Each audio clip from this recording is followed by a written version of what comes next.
Welcome to tonight's live stream. I'm going to take a minute to let everybody know that the stream is going on, and we'll be getting ready to start in a minute.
Okay, I've let everybody know that tonight's live stream is on.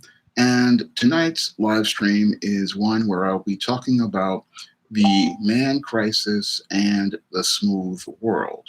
And the smooth world is a concept that I explored in a chapter of my book, The Man Crisis.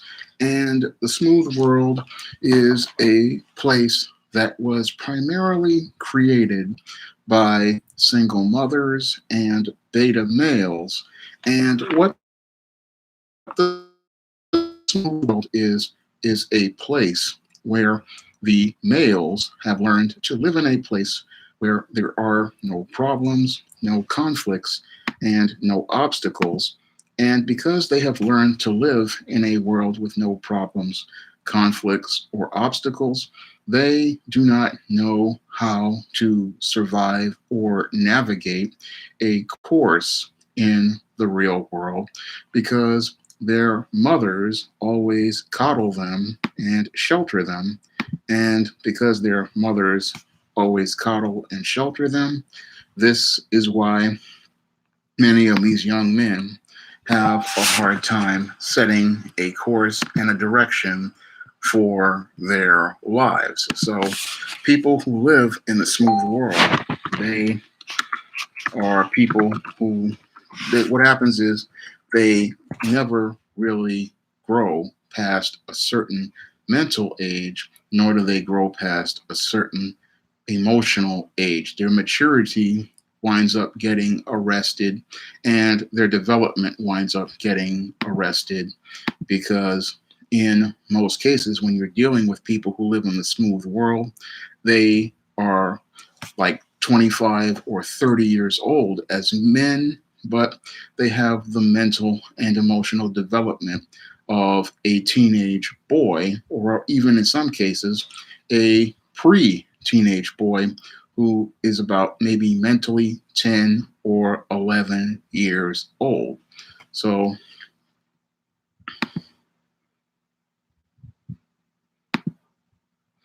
usually when it comes down to these type of people, they have a mental age of about, again, 12 years old, and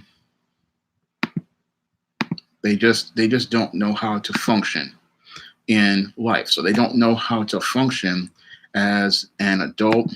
And the big problem with people who live in the smooth world is these are people who they wind up staying in one place mentally, and they never come out of that place to come out here and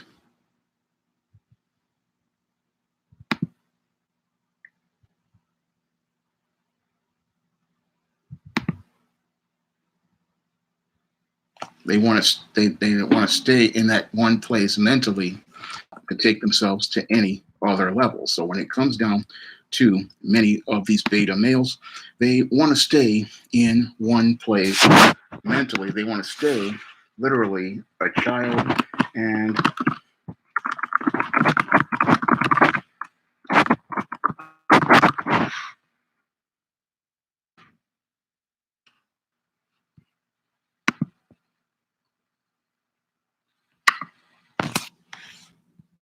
past a certain point. So they usually just want to stay at that certain point. So they usually just want to stay at that certain point. So they usually, and the big problem with people who live in the smooth world is while they are staying in that same place, life is continuing to go on. And as life is going on, people are making steps to move forward in their lives.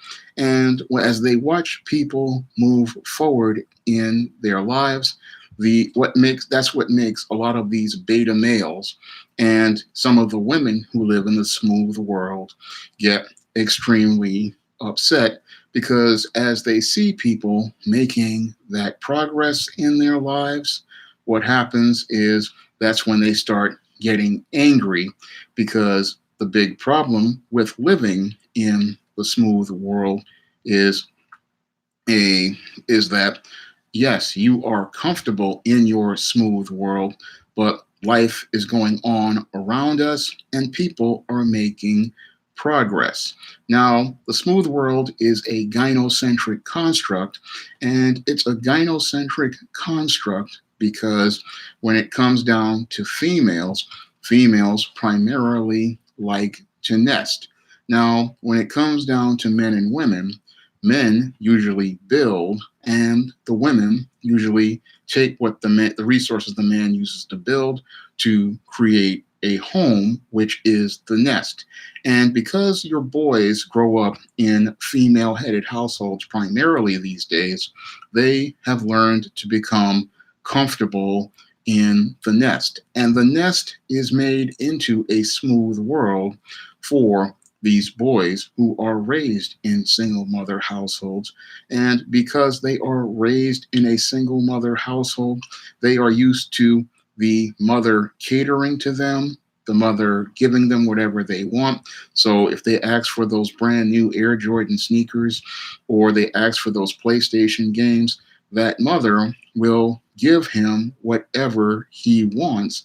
And all he has to do is sit on a sofa or sit in a bedroom all day long playing those video games, or going out here and sitting standing outside of a corner store with those Jordans, having that social currency with others, but then never going out to build anything substantive as related to his life or work towards any sort of major accomplishments, because his world has been made smooth by his single mother, and even in some cases his beta male father. So he never really has to go out and work for anything.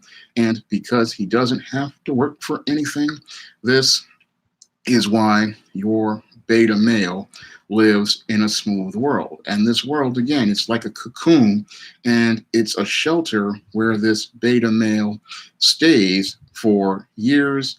And what happens is, because he stays in that world, he never really develops and grows to actualize his potential. And he's still at that point where he's still trying to see the world from a child's perspective, because he's living in that shelter with those rose-colored glasses on. And because he's got the rose-colored glasses on, he can't see the reality of the world changing around him, because he wants people to remain the same.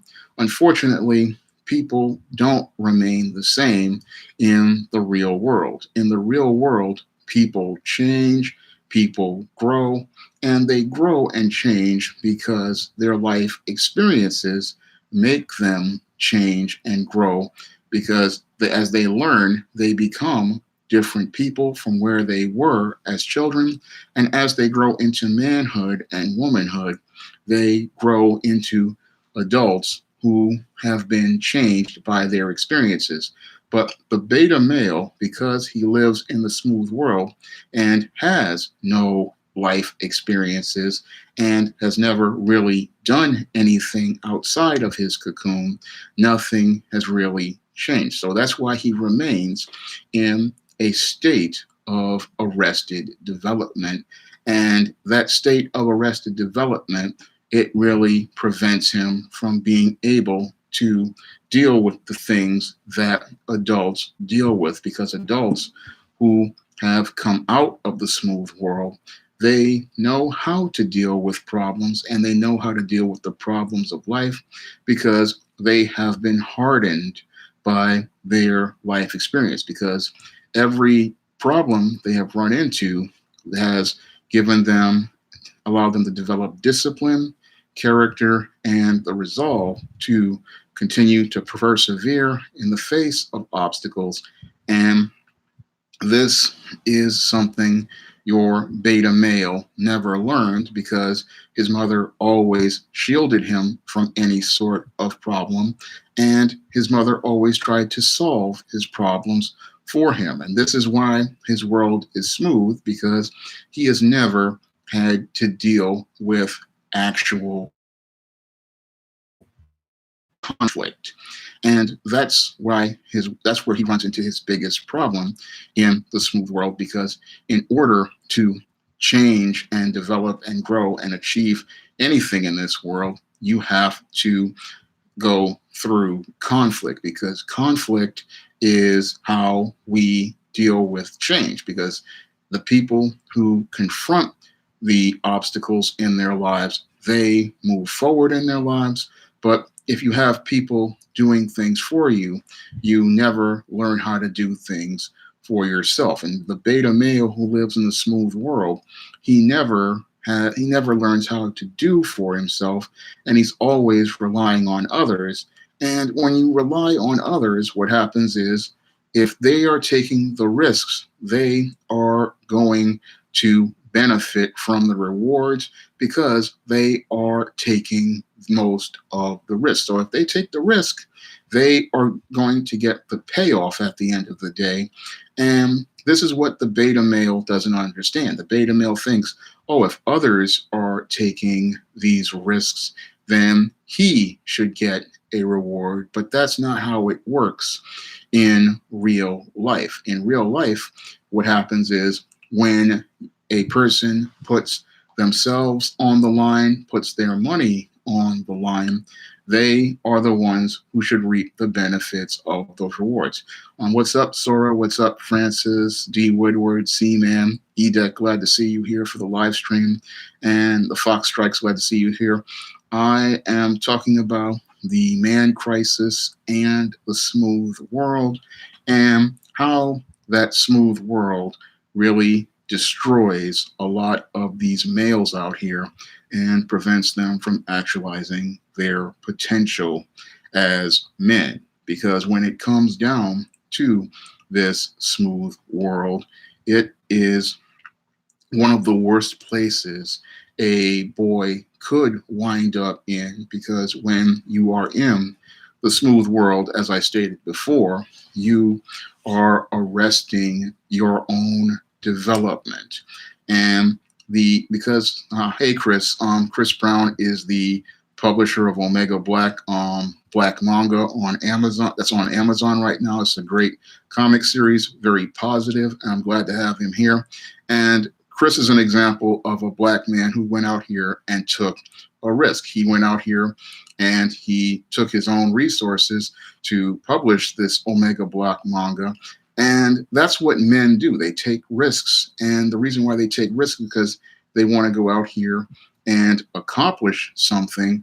And that road can be very rough. You're going to run into a lot of obstacles, a lot of resistance, and you are going to run into a lot of challenges, like the man crisis it was a lot of work putting this book together and a lot of risks to write and research this book. And it was a major challenge. And men who want to accomplish something in life, that's what they do. They go out here and they face conflict, they overcome obstacles, they take on challenges. And as they take on those risks, conflicts, and challenges, they receive rewards. Sometimes those rewards may be financial rewards. Other times, those rewards may be the experience they get working on that project. And even if they wind up failing, like I've had some books that didn't do as well as I wanted them to, but at least you get something out of the experience that allows you to develop and grow, whether you win or whether you lose. But when it comes down to the beta male, he doesn't want to take those risks because he wants to remain safe inside of the smooth world. And because he wants to remain safe inside of the smooth world, he does not want to come out of that world, and he does not want to go out here and accomplish anything because he believes other people will do it for him. And because he believes people will do it for him, then he gets upset when he doesn't get the results he actually wants. And that's not that's just the harsh reality of things that the beta male never really understands, because he's living inside of this smooth world and he's staying in this same place. And if you're staying in the same place, how can you go anywhere? And that's a critical question that your beta male just can't answer, because he spends most of his time expecting others to do for him when he should be going out and doing for himself. And that's one of those things. Your beta male, he'll sit there and he will sit there stewing, getting angry at other people because they had the courage to go out here and take that initiative to go out here and take those steps to move forward towards the goal they wanted to accomplish and take those steps towards living the life they want to live. And when those people go out here and are living that life that they want to live and doing the things they want to do and doing the things that the beta male wishes he could do, this is where we have the real serious conflict with the beta male. The beta male, he wants to live in that smooth world with that security. And as he's seeing people going out here and putting on really nice clothes, people going out to do jobs that they enjoy, and going out here and achieving and accomplishing things, that's when your beta male starts to get mad. And that's when he starts to get upset, because he sees those people going out here and getting attention for their hard work. And he sees those people getting success as they put in that work for themselves. So those people, they get really mad, and then what they want to do is try to hurt people because they are having success in the real world, but the beta male, he wants to stay in the smooth world. And that's something that the beta male doesn't understand. He's upset at the people out here for going out here to get success in the real world. And he doesn't understand that in order to get that success, you're going to have to leave the smooth world. But he doesn't want to leave the smooth world. He wants the comfort and amenities of the nest. But the only way to get out, to get the success, is to leave the smooth world and enter the real world and confront all of the conflict going on out here.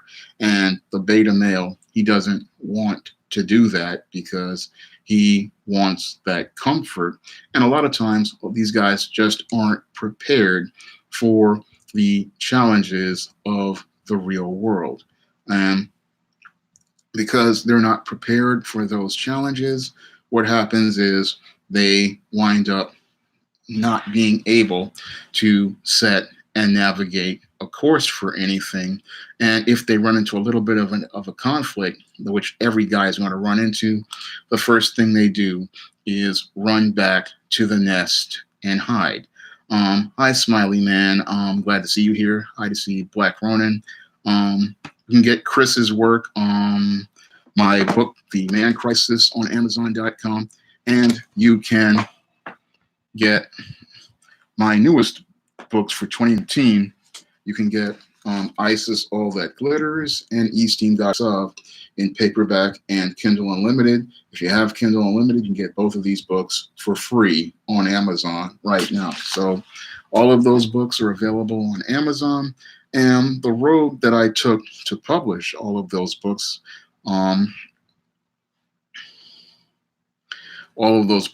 that was a rough road. It was a really, really rough road.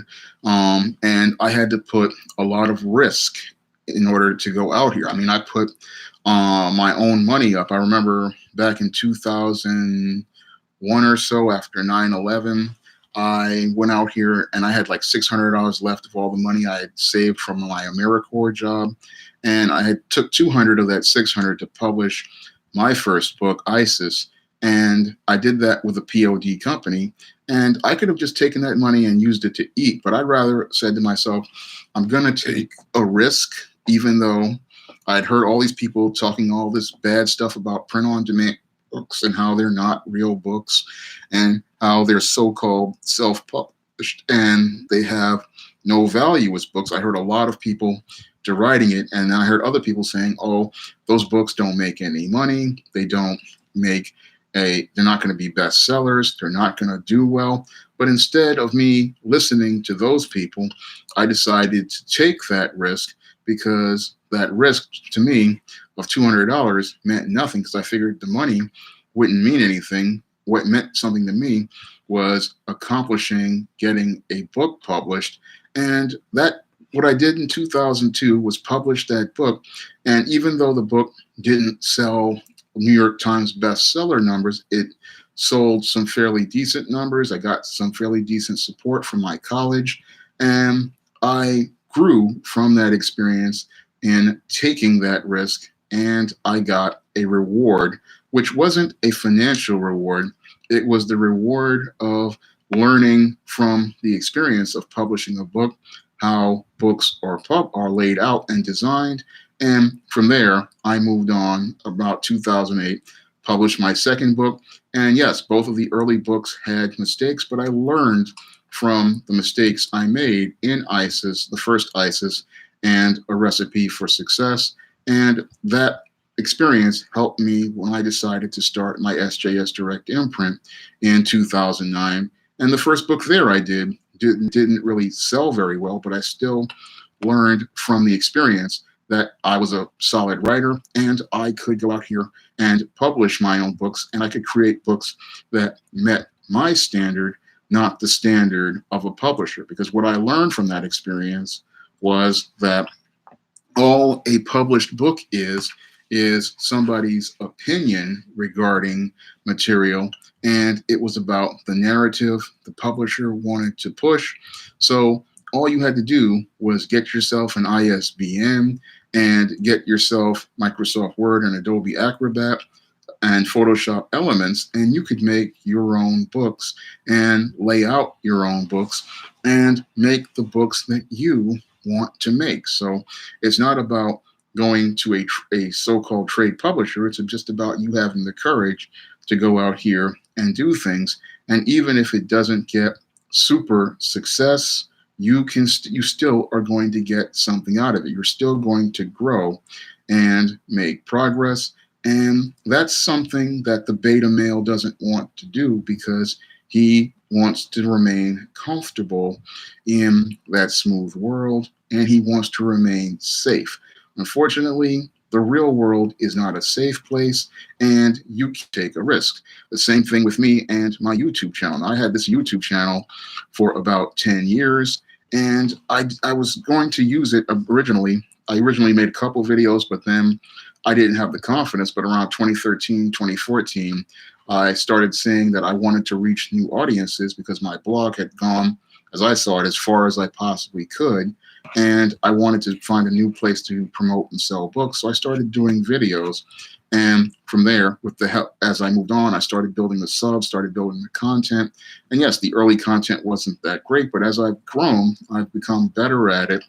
And as I've worked with people like Obsidian and Sandman and other YouTubers, I have managed to build the channel up to 10,000 subscribers in about 4 or 5 years.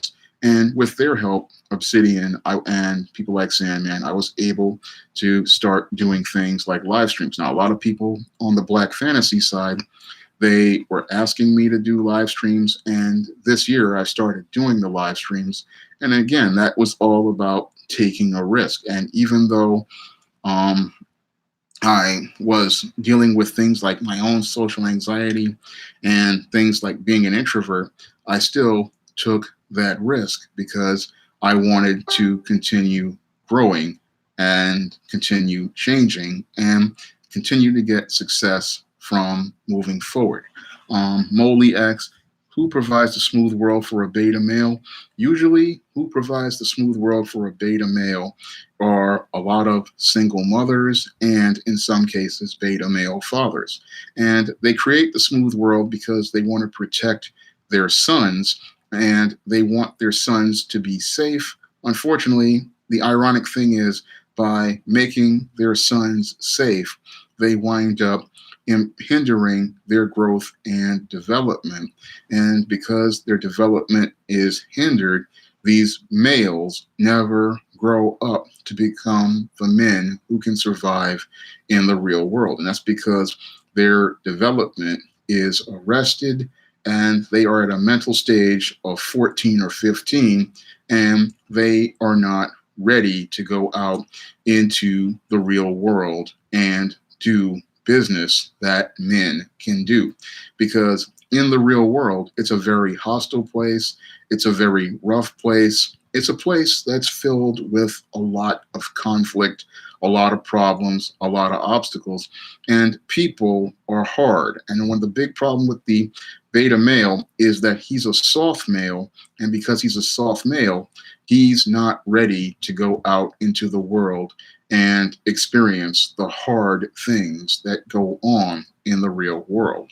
In the real world, you have to be able to deal with things like rejection. You have to deal with things as related to, you have to learn how to literally let that stuff roll off you. And one of the books that I learned how to let things roll off me was The Temptation of John Haynes.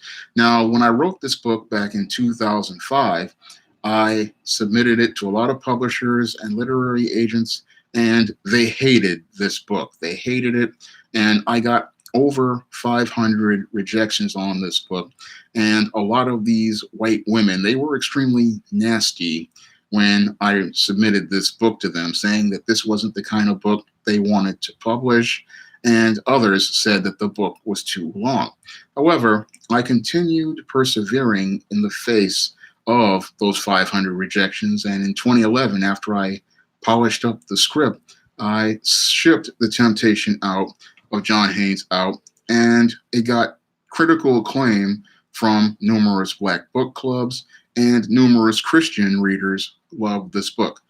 Thank you, C-Man. I'm glad you liked the cover, but the feminists, they put this cover on a lousy book covers list, and I'm hoping to change this cover out if Mike Williams is available and he can do it. I'm going to try to change it out for some Mike Williams art. I hope to do it this year because this cover. I'm going to change it out and give you guys a professional cover similar to what I put on John Haynes, A Conversation with Death. But that book got lots of rejections, but I did not let that deter me. I mean, when it comes down to the world, I understood how rough it was from the publishing perspective, and I there are two artists who do my covers. C-Man. One is Bill Walko. He does the covers for the ISIS and E-Steam series books, and I hire him on the regular to do that with donations I get from things like the super chats and donations from Patreon and PayPal. So your money that you donate to me pays for these covers. And the other artist I use, I guess I have to find it. I hope it's here.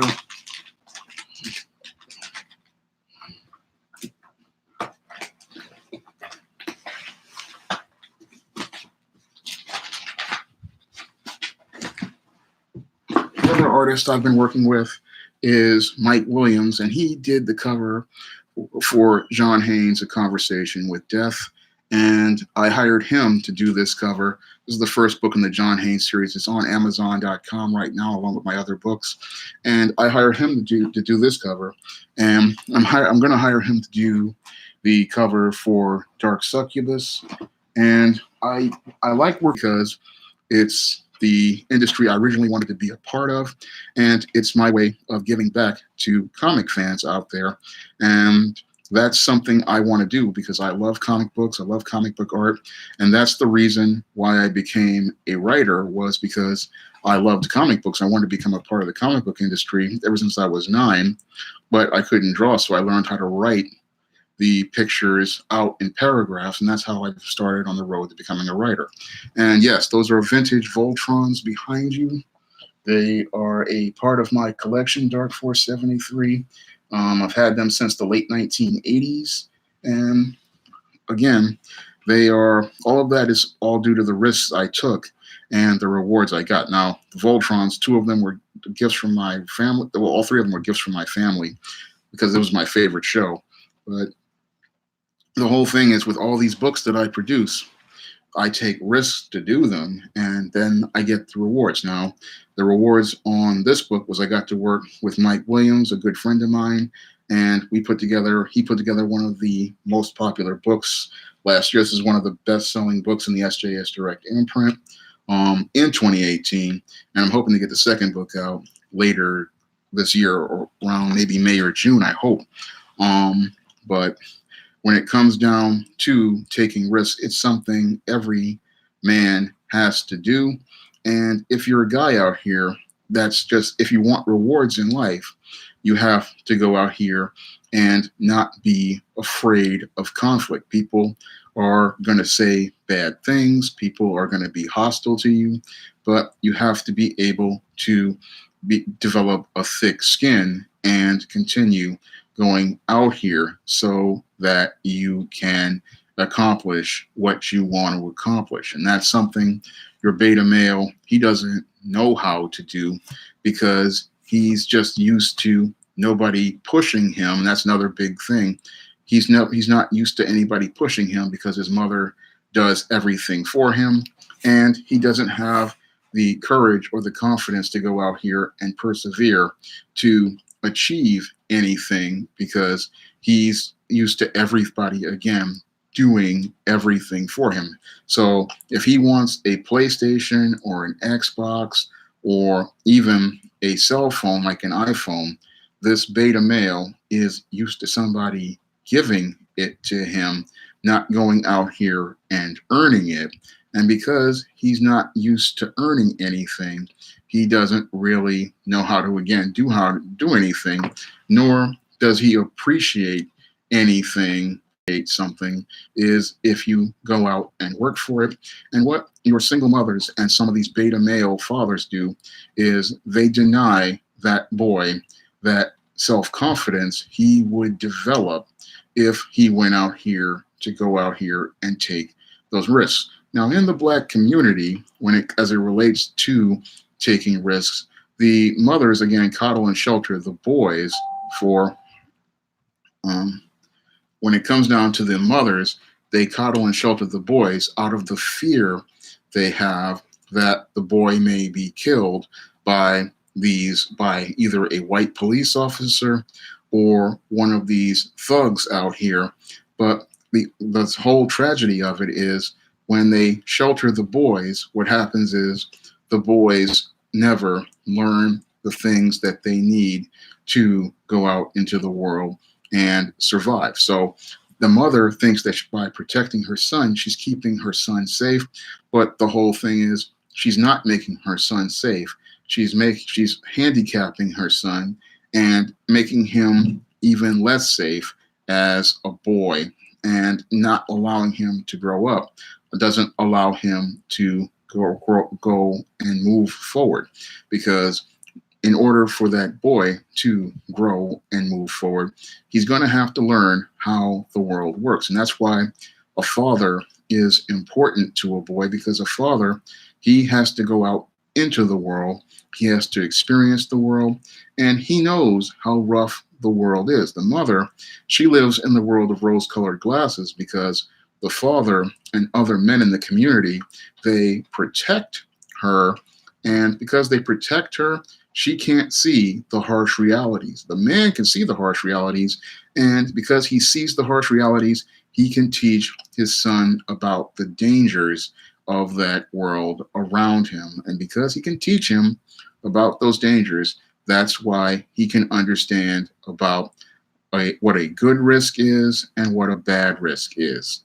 And that's something your beta male never learns about risk, because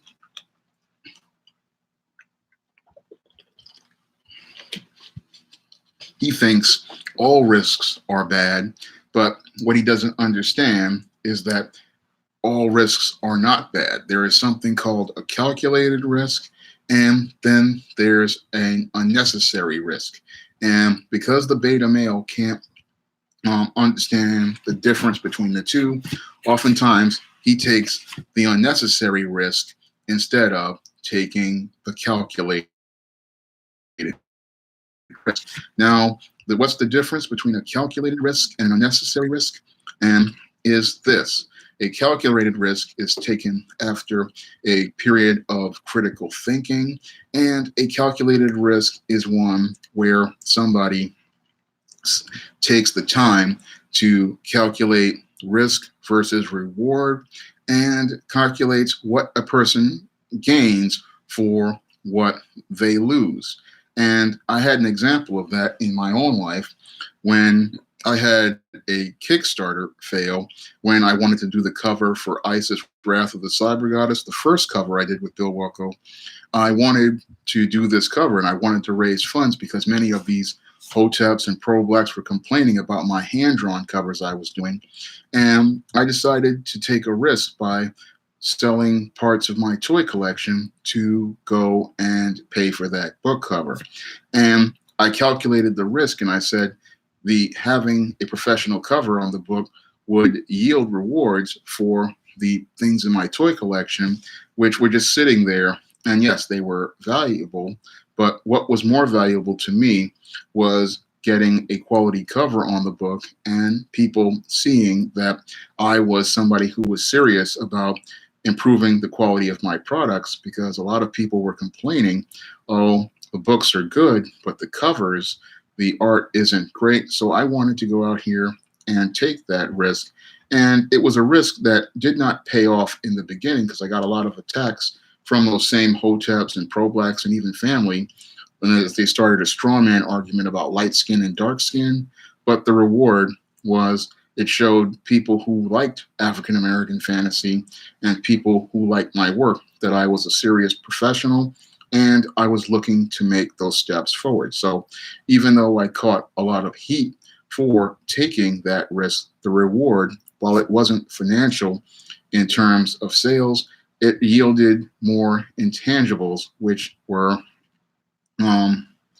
that I was able to show people that I was a serious professional and that I was willing to take risks in order to get rewards. That's what a calculated risk does. It shows people that you are going to sacrifice something in order to get something. Yes, it is a Donatello, and it's a Ninja Turtles in the back, because it's like I'm trying to start an 80s display.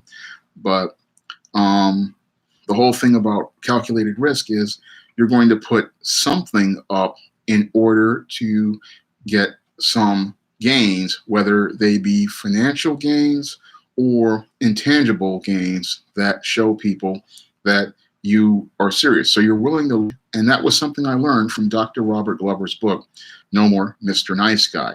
So when it comes down to men, they are willing to sacrifice in order to get something, and the sacrifice that they take in a calculated risk allows them to receive a reward. But because beta males are insecure and beta males overcompensate, what they do is they take unnecessary risk. And because they take unnecessary risk, what happens is they fail. Now, an example of an unnecessary risk is what happened with DC Comics and its New 52. Now, DC Comics hired Dan Dido to become the new president and publisher of DC Comics. And because your Dan Dido didn't have experience in publishing, he took a lot of unnecessary risks in the hopes of getting people's attention and in the hopes of spurring sales of DC Comics. He wanted to try to shock people, and he created a lot of storylines like Identity Crisis, where he featured a rape of Sue Dibney and then characters being mind wiped, things that were out of character. And that started the decline of DC Comics, along with stories like Infinite Crisis, Final Crisis, and Flashpoint, which led to the New 52. And this was all done because your Dan Dido wanted to take big risks in order to shock people, and he was overcompensating because he had no knowledge of the DC universe, and he was hoping to take big risks in the hopes of getting these new readers. And what happened was, after he took these big and unnecessary risks, he wound up alienating most DC Comics fans, and people don't buy DC Comics anymore, nor do they buy DC Comics merchandise, because he took a unnecessary risk. Instead of sitting there and trying to take a minute to assess things, he wanted to take huge risks and unnecessary risks in the hopes of getting a gigantic reward. And you can't, and a lot of guys, they'll do that, not understanding that if you gamble big, the possibility of you taking a loss also increases. But they do this because they are insecure and they want to impress others. And people, when they take those big risks like that, it shows how insecure they are, how they overcompensate, and how they give their power away. Because when a man takes a risk and he's secure in himself, he is going to receive a reward that allows him to build up his confidence. Whereas an insecure man, he will take a risk, and because he's overcompensating, he will not achieve any sort of rewards as related to his internals. All he will do is wind up taking a risk that winds up costing him more, because he did not count the cost of what he was risking. Because what Dan Dido did, he risked the fan base that he had, and in the hopes of getting to a new fan base of casuals. And the whole problem was, he didn't understand that comics were distributed. The big problem why comics weren't selling had to do with the distribution, because distribution only sells comics to the direct market. And it didn't matter if you rebooted the universe. The problem was, you just aren't selling comics in places where customers are. So he was taking a big risk to get new readers, but he didn't understand that the product he was selling was not being sold in places where new readers were. So his attempts to try to impress others wasn't going to impress anyone, because people just didn't know where his product was. So he took the big risk to impress others and gave his power away, and then wound up even less powerful, because comics sell less now than they did back in 2011. Same thing with Marvel Comics, with the so-called SJW Marvel. You had people who wanted to take the big risk because they were overcompensating by changing to these token diversity characters, and they thought they were going to get the big reward of these casual readers, but you didn't get any reward because you just didn't understand that you're not selling where the customer is. So that's two examples of unnecessary risk, but calculated risk can lead to big rewards, because calculated risk is where someone takes the time to assess what they are going to risk. And yes, you may get a reward, and those rewards, they are going to help you grow, because you know what you are sacrificing, and you know what you want to achieve and what you want to accomplish. Now, I've taken calculated risks over the last 10 years, and while I haven't become the home household brand, the SJS Direct Imprint hasn't become a household brand, I have been making slow progress. And that's what happens when you take risks.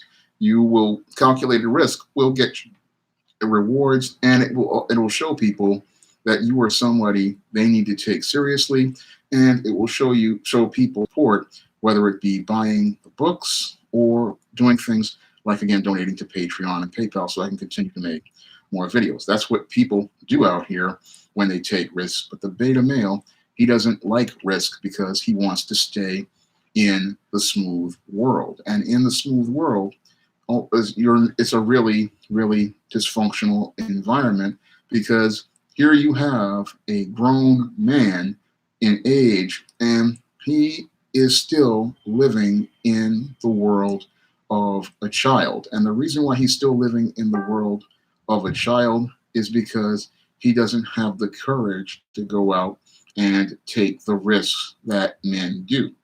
And he's often discouraged from taking those risks from people who have a codependent relationship with him, like that single mother or that beta male father. And those people need him in the smooth world, because as long as he's in his place in the smooth world, they can continue to have power over him. Now, that's another part of the smooth world that a lot of people don't understand, is that the smooth world is a codependent place, because when it comes down to the beta male, he is at the bottom of the smooth world, whether it be a relationship with his single mother, his beta male father, his girlfriend, his wife. He is at the bottom of the smooth world. And all the people who he's having relationships with, they have power over him, and they don't want him to have power. Another example of this are these thugs out here. They get into this smooth world where they transition from the codependent relationship with their single mother as a surrogate husband to the codependent relationship with their girlfriend, where the girlfriend becomes almost like a second mother. And in that relationship, he is at the bottom of the world. And at the bottom of that world, he gets treated like a child. And he gets treated like a child because the woman does not see him in the same way she would see a man. A man, she would respect his leadership, respect his authority.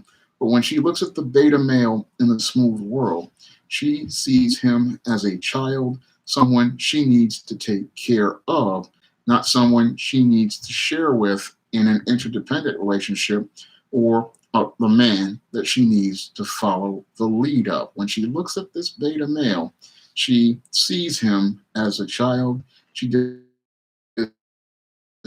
not respect him in any way, shape, or form, and she does not see him as a man that she needs to respect or regard as a leader or authority figure. Instead, she sees him as a child she needs to pity. And this is what happens in the smooth world, and it's what leads to a lot of frustration for the beta male, because the beta male, he desperately wants to be a man, but because he's stuck in that mental state of arrested development, he winds up still stuck in a mental state of a child. And usually what happens to a lot of these beta males is that when they start making those steps to move forward and start making those steps to grow, they usually wind up getting hindered by the very same people who in their lives who keep them at the bottom. So, for example, if you have your thug and he starts making steps to go to school, to start to become a man, what will happen is that woman in his life will start telling him things, talking to him, saying things like, you shouldn't do this, that's going to fail. And his mother will tell him not to do this, this is going to mess up.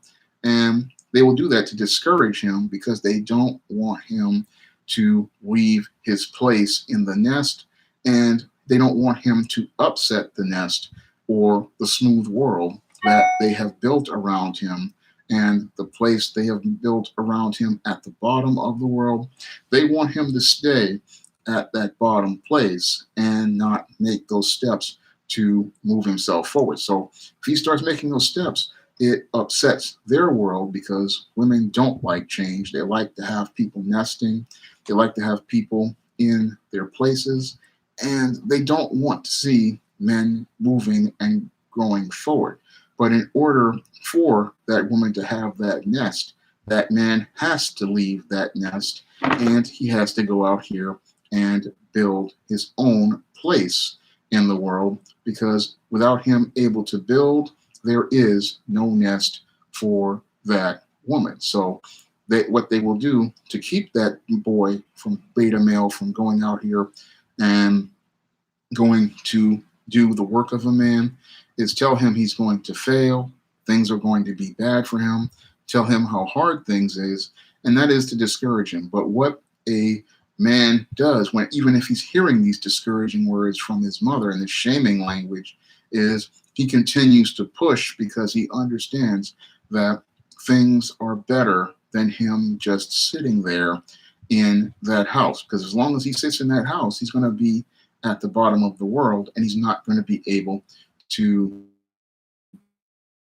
do anything that will allow him to build anything or accomplish anything in life. So as long as he's sitting in his mother's house, he's never going to do anything.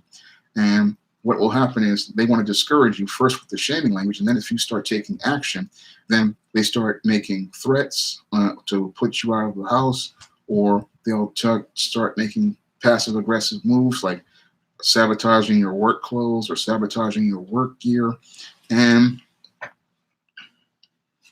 they do things like that because what they do is they want you to stay in the nest. They want you to stay at the bottom of the smooth world, and they want you to stay in that comfortable spot, because as long as you're in your comfortable place, their place in the world and their nest is not disrupted. And that's the main reason why codependent people want you to stay inside of the beta male, to stay inside of the smooth world, because if you go out into the world, that means you're going to have to deal with rough stuff. And that means they're going to have to deal with something rough, because what's going to be rough for them is dealing with the changes in your life and possibly the changes you make to yourself. Because as you are going out here and taking those steps, you are starting to grow, you are starting to change, and you're going to become a completely different person than the person that's there right now. And that person may become someone who, as they start to actualize their potential, start to go out here and become a better man. And a lot of these people, they fear, who are at the bottom, fear you are going to walk away from them. And they fear that you're going to, as some people would say, think you're better than they are. And that's not the case at all. What you are doing actually is going out here to actualize your potential. You're going to achieve what you want to achieve, accomplish what you want to accomplish. And those are positive things for a man to participate in, because all of those steps, they're going to move you forward in life, and you're going to be able to say at the end of the day, you did something with your life. And what your females want to do and what your beta male fathers want to do is they think they're protecting you by keeping you in a house, but what they're doing is creating a male who is good for nothing and does not know how to do anything.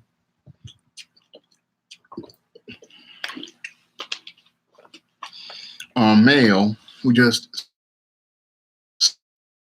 sits there all day and is wasting time, wasting space, and wasting his life. And they feel comfortable with you wasting time, wasting space, and wasting your life. But any healthy person is going to say, this guy, he's just sitting here, and that's not good for him, and it's not good for you, because you're taking care of an overgrown child. You're not having him go out here and be a man, because you're afraid that if he becomes a man, he's going to become someone you don't like. And in the case of many Black households, a lot of women, they don't like the idea of the boy becoming a man, because a lot of women have daddy issues. And that's another part of the man crisis, is that a lot of these women, they have daddy issues. And if the boy comes out of the smooth world and stops being a child, what they fear is that boy may become a man just like his father,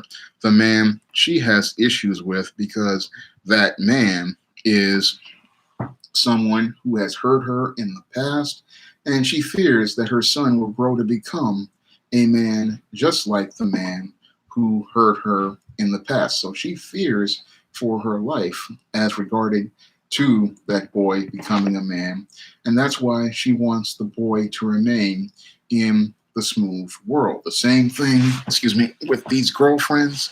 They fear that if you become somebody who can actualize their potential, that you may go out here and leave that woman.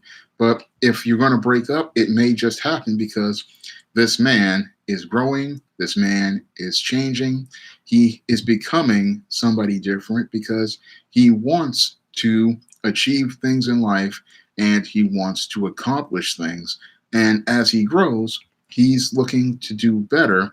And this is what people don't want to see the man go out here and do. They want the man to stay in the state of arrested development as a boy in the smooth world, because they believe if he stays in the smooth world, he won't upset their nest and he will make everybody comfortable. But men don't want to be comfortable, because comfortable men aren't men who grow to accomplish anything at all. Comfortable guys, they live in their smooth world where there are no conflicts, where there is no obstacles, where there are no problems, and everything stays the same.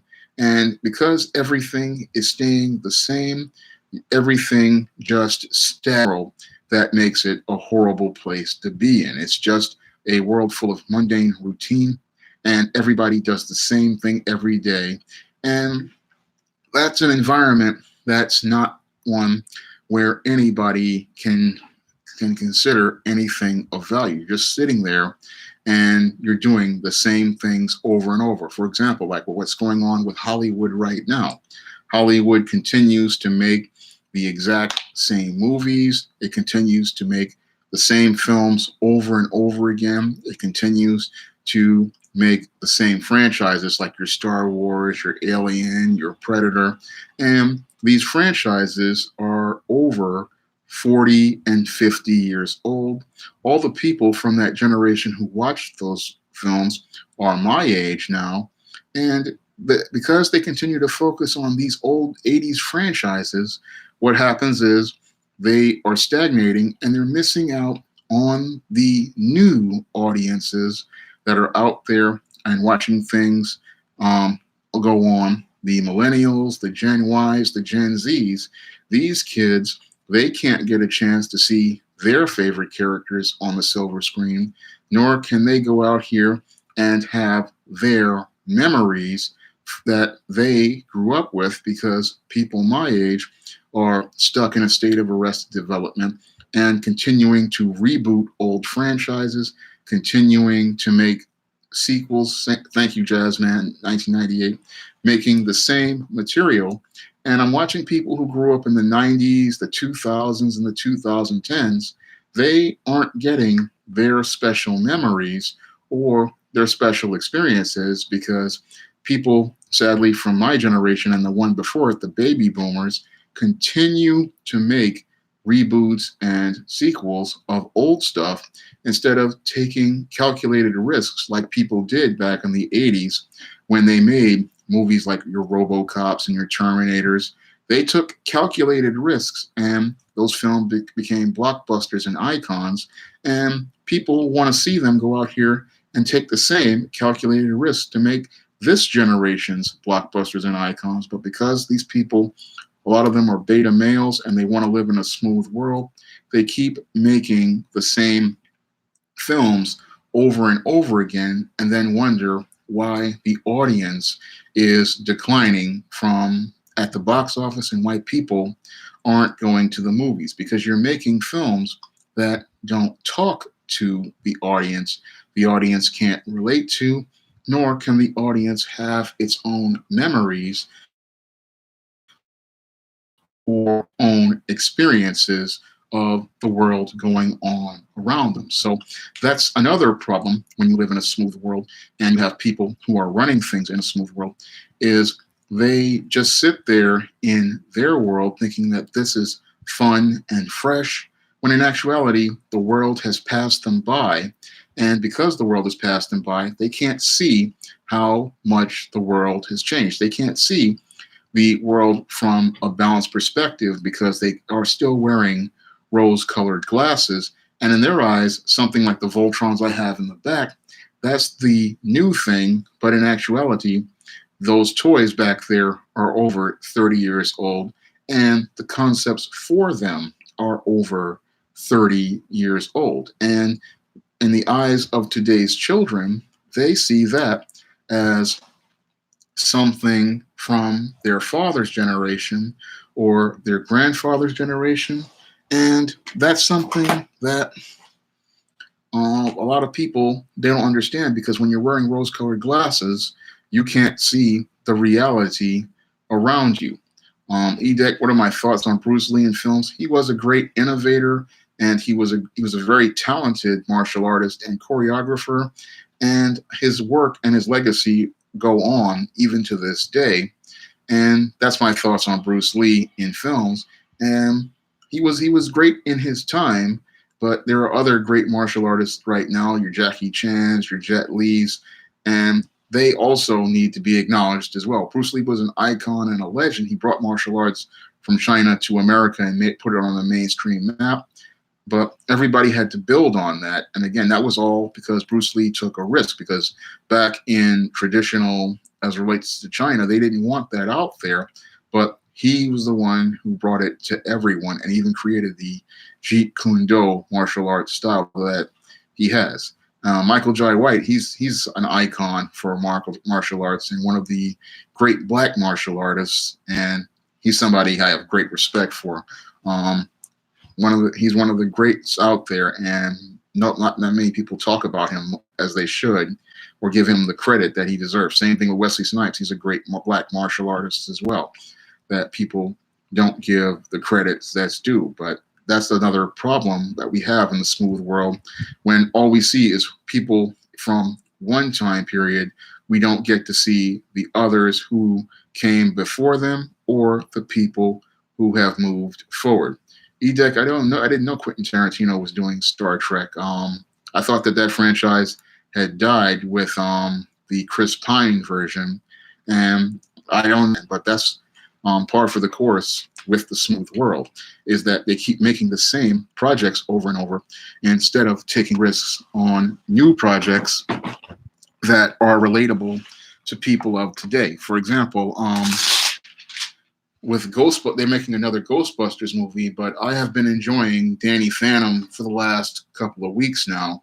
And I look at this series and I'm like, why aren't they making a movie of this? Butch Hartman made a classic here that most millennials and most Gen Ys know, but nobody wants to make this movie because they want to continue making Ghostbusters for people my age, people who were starting to age out of going to the movies. So I look at Danny Phantom, I'm like, this series is a lot of fun. The stories are a lot of fun, and I'm getting tired of seeing stuff from the 1980s. Now, I love the 80s. I grew up in the 80s, but I realized that people are getting older, and kids need to see their stuff and have their stuff. And people who are my age need to create stories that appeal to those generations so that they can have their memories and their experience. So I'm not a fan of all this continuing to rehash the 80s. I want to see something new, fresh, and original. So, but you can't get to new, fresh, and original because when you have beta males in charge of businesses, what happens is they want to continue having that smooth world, and they want to keep seeing their same old stories over and over again.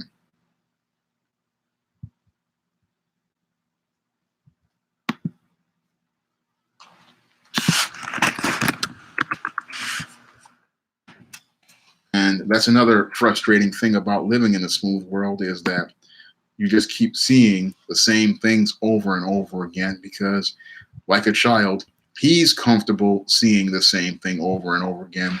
He's comfortable playing the same video games, watching the same movies, and even wearing the same clothes, not understanding that he is getting older, and he's actually looking really ridiculous. An older man has to understand that, again, you have to move on, because as a man, you want to go out here and you want to grow, you want to change, and you want to do that because you want to go out here and do man things. And the beta male in the smooth world, he really wants to be a man, but he's not prepared to be a man because he doesn't have those life skills that he needs to be a man. His development has been hindered by parents looking to shield him, and that's preventing him from achieving those goals he wants to achieve. Because when it comes down to the beta male, he wants to do the things of a man, he wants the power of a man, but he doesn't understand that in order to be a man,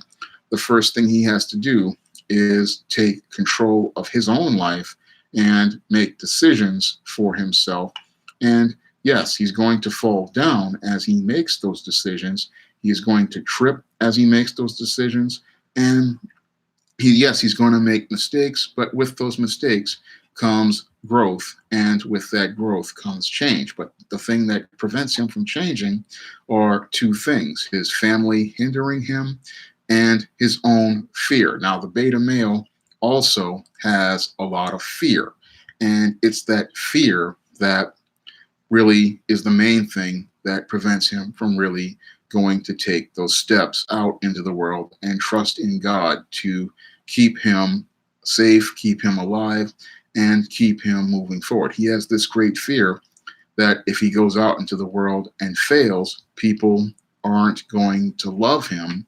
And that's where he has to learn self-love, and that's something he really hasn't learned. I don't know much about Donald Glover's work, EDEC. I really haven't listened to it, so I can't really comment on it. So that's something I can't comment on.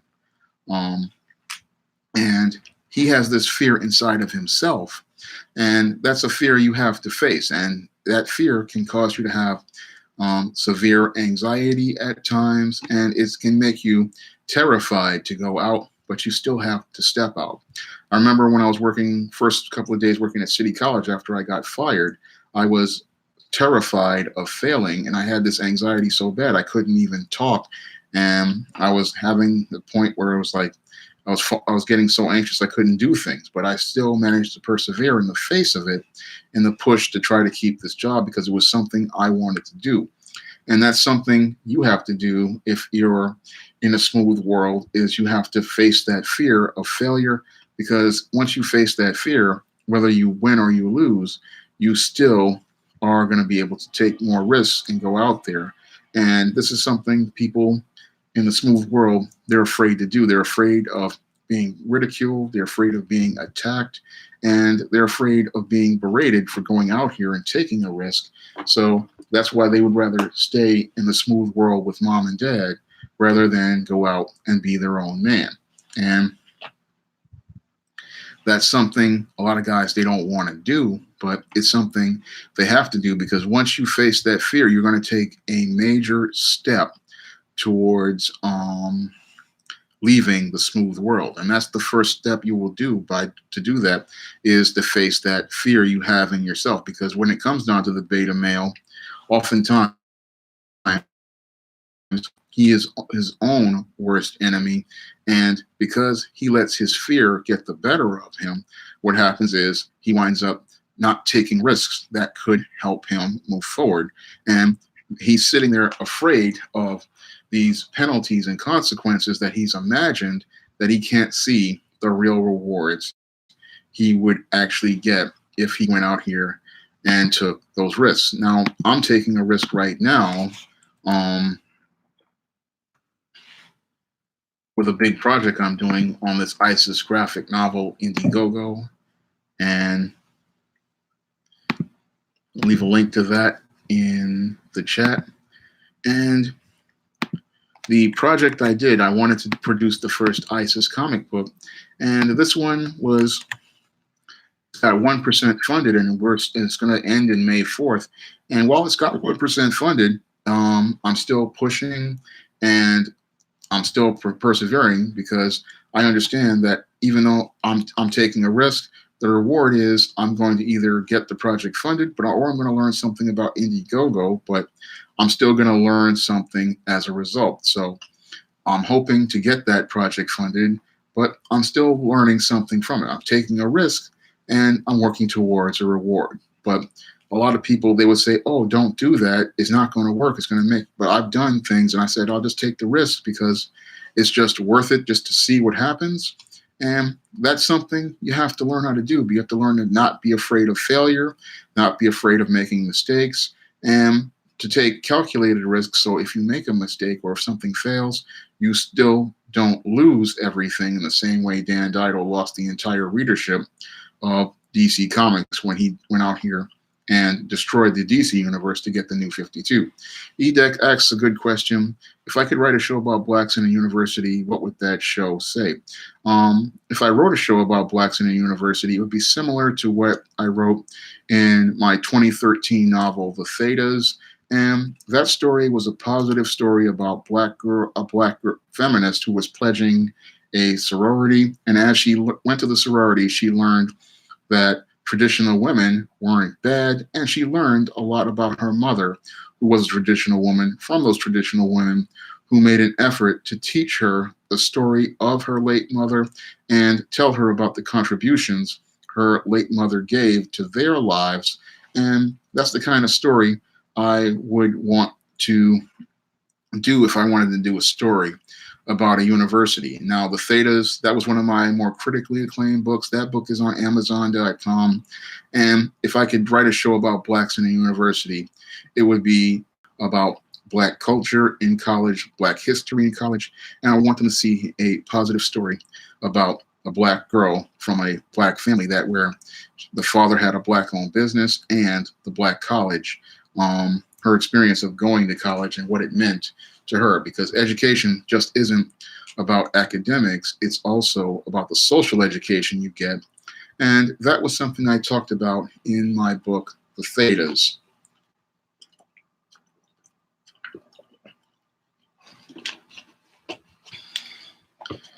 So that's something I wrote about back then.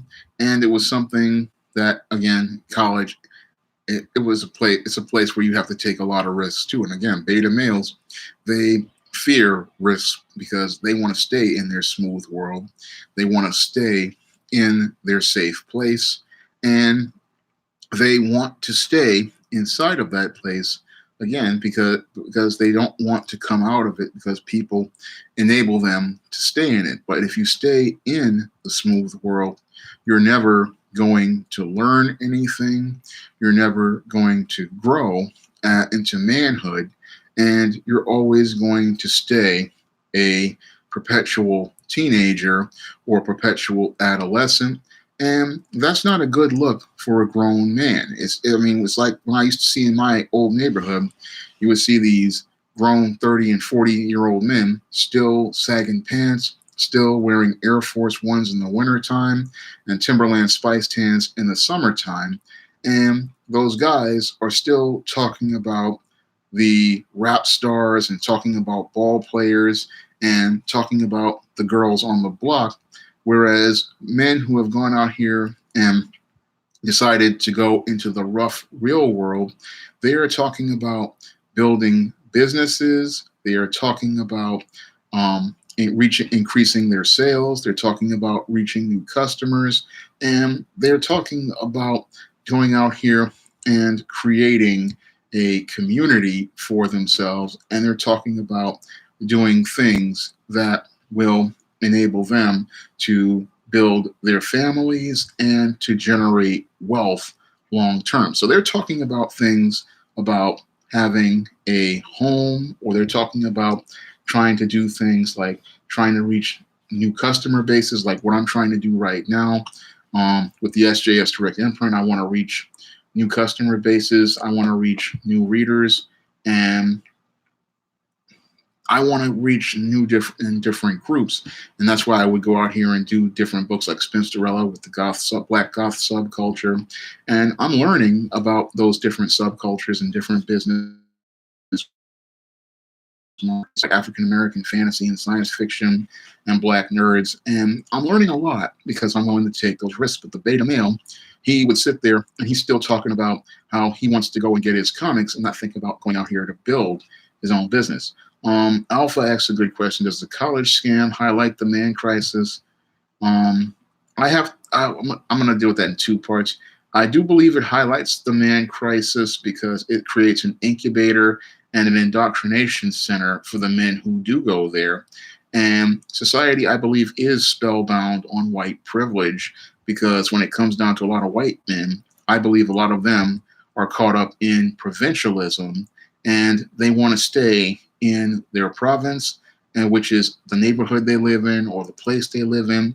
And that's a smooth world. And whenever somebody challenges them, when it comes down to the white male, they start getting upset and defensive instead of listening to that person, because what that person is trying to do is help them get some perspective on the world. So both parts, they're really messing with the man crisis. You have college, which creates this incubator, again, that coddles a lot of people. These professors tell people lies about the world because they have been living in a bubble, which is a smooth world, because college really is a smooth world for these professors. And it is a place where people aren't getting ideas. Now, back in the day, college was a place where getting ideas, but these days, because so many professors are tenured and comfortable, they are in a smooth world. So they're just saying things that make absolutely no sense because they aren't willing to go out into the world and take on those challenges. Now, these same people, again, these professors and stuff, they are insulated by their tenure. So they're not going out into the world to see reality. They're not going out here to experience reality. And they're telling kids all this crazy far leftist stuff. And that far leftist stuff, it doesn't work in the real world. And that's why we get dysfunctional individuals like your Alexandria Ocasio-Cortez, which Jesse was telling me about. I made a whole video about her, and that's on the channel.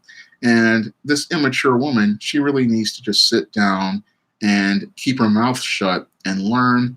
Instead, what happens is the more attention people give her for the stupid things she says, she just keeps talking instead of understanding that the way to grow is to listen and learn. She's a first-year congresswoman, and she can't see the big picture as related to Congress. She doesn't understand the subtle politics transpiring around her, and she doesn't understand that people is chess, not checkers. And this woman has the mental maturity of a 6-year-old, and she's trying to play Candyland with seasoned chessmen.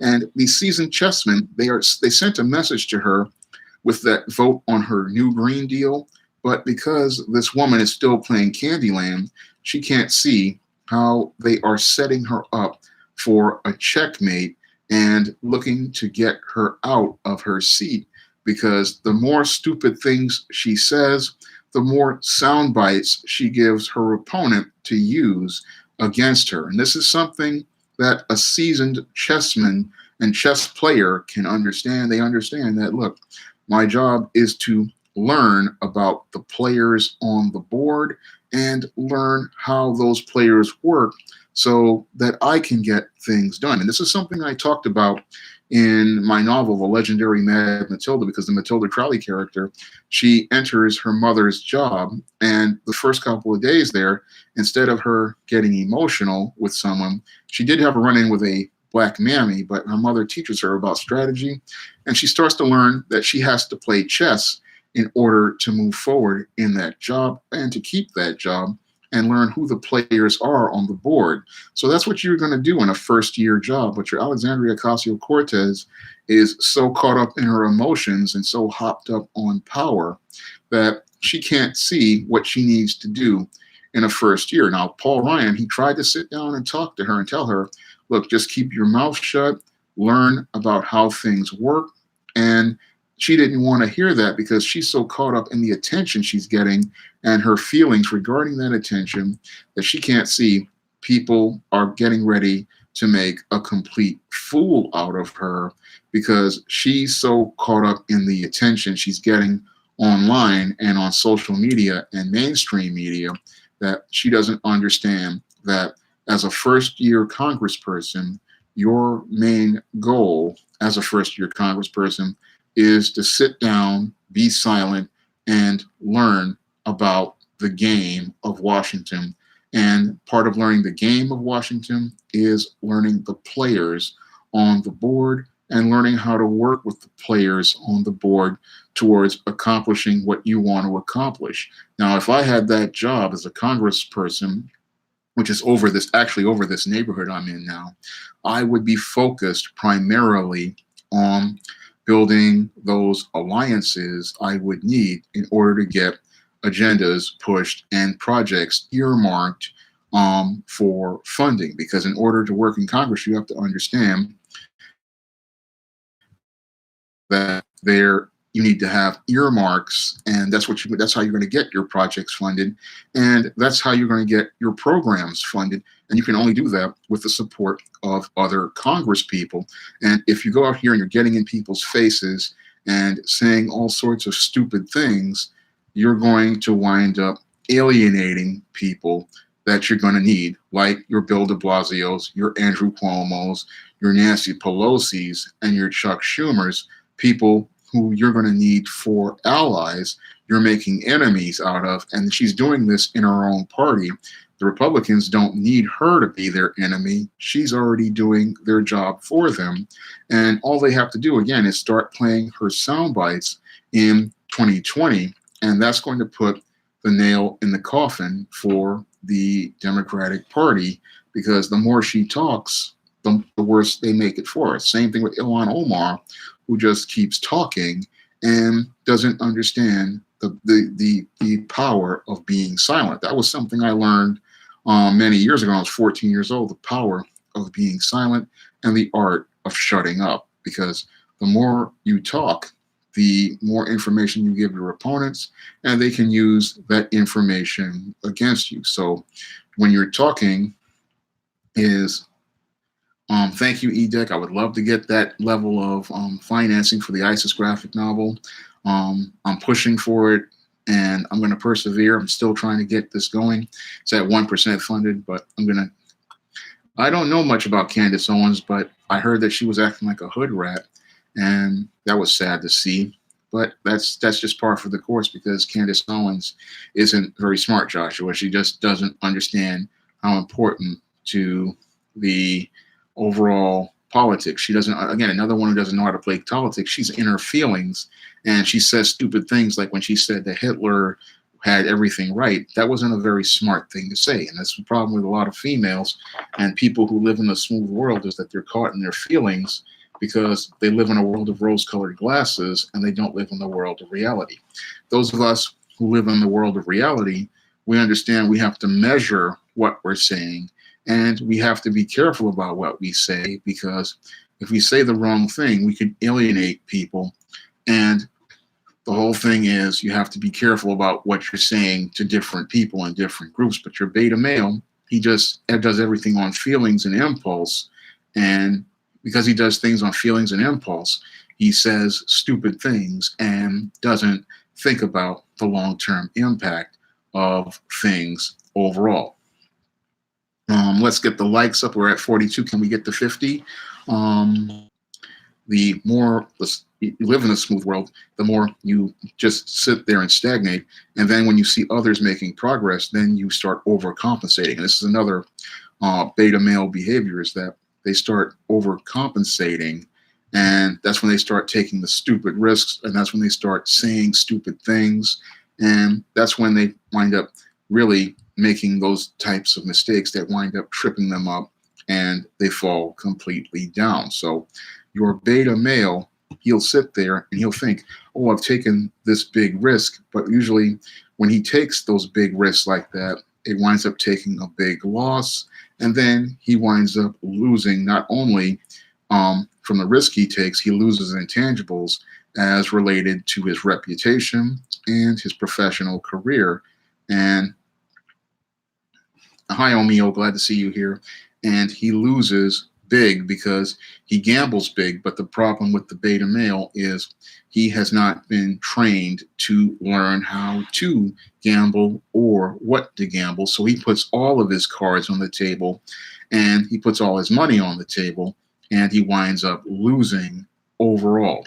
So that's a big problem with your beta male as related to the smooth world. He expects everything to go smoothly because he thinks if he takes the big risk, he'll get the big reward. But because he does not have seasoning and training in male life skills, when he takes those risks, he doesn't know what to risk in order to get the reward. The man who has been out here and has had to endure the hardships, had to endure the failures, and had to endure the losses, he knows what to risk in order to get the reward, and he knows how to take a calculated risk. And your beta male, he sees that man doing that, but he just doesn't know how it works because he doesn't have a man there to sit down and teach him about calculated risks. So that's another part of why the smooth world is a bad place, because you're not learning that key male life skill about risk management, and risk strategies. And if you're not learning those skills at an early age or going out to take risks at an early age, what's going to happen is when you become older, you start trying to take those type of risks. And then you start wondering why you're failing, and you don't understand that how risk works. Now, people who have been taking risks ever since they were 12, 13 years old, they understand how risk works, so they don't really hurt too bad. They just go, okay, somebody said no, somebody said something that said they weren't interested, and they move on. They understand that, as Ringo says in many of his videos, in order to be accepted, you have to be rejected, or in order to be accepted, you have to be rejected. So you have to take a lot of rejection in order to get somewhere, and it takes a lot of no to get to yes. But the beta male, because he doesn't understand the concept of rejection, his way of dealing with rejection is to go out here and keep asking the same person over and over again. Now, that's the definition of insanity, but for the beta male, he thinks that this is logical. But when it comes down to a man, he understands that asking the same person over and over again, this is a point I made in my book, Stop Simping, Why Men Don't Need Finance to Get Romance, is you make yourself look weak when you keep asking the same person over and over again, because it shows that you don't know how to take rejection, one, and two, it shows that you keep trying. You're coming from a position of weakness, because only a weak person continues to try to keep making something work with the exact same people, because doing the exact same thing is it's not going to lead to a different result. They don't understand how perseverance works. And that's another thing people in the smooth world don't understand.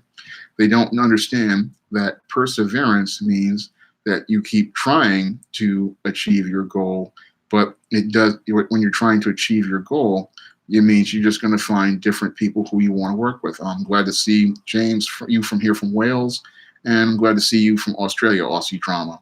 Glad to see you, Hugh God and Mr. Sirius. Glad to see you at the stream. We're going to do this for another maybe 30 minutes or so.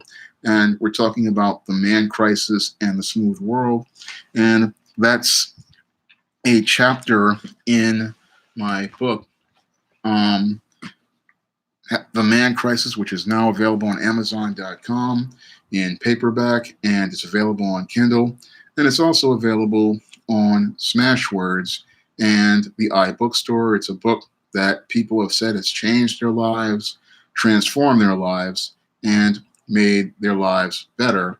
So this is a book that's going to really, as people have told me, change your life and transform it. So this is a book that you really need to pick up if you're a man, and especially if you're a guy from a single mother household, because you're going to learn a lot of the life skills your father never was able to teach you, and the men in the community weren't able to teach you. Because I see so many guys out here, and the reason why we're having a man crisis is because when it comes down to your males, they were never taught male life skills or male survival skills. And these are things that when you have men out here, if they don't learn those skills, they wind up falling completely apart, and they wind up not being able to deal with the world around them. And one of the reasons why those men can't deal with the world, or the real world, is because they live in a smooth world that has been created by their single mothers and by these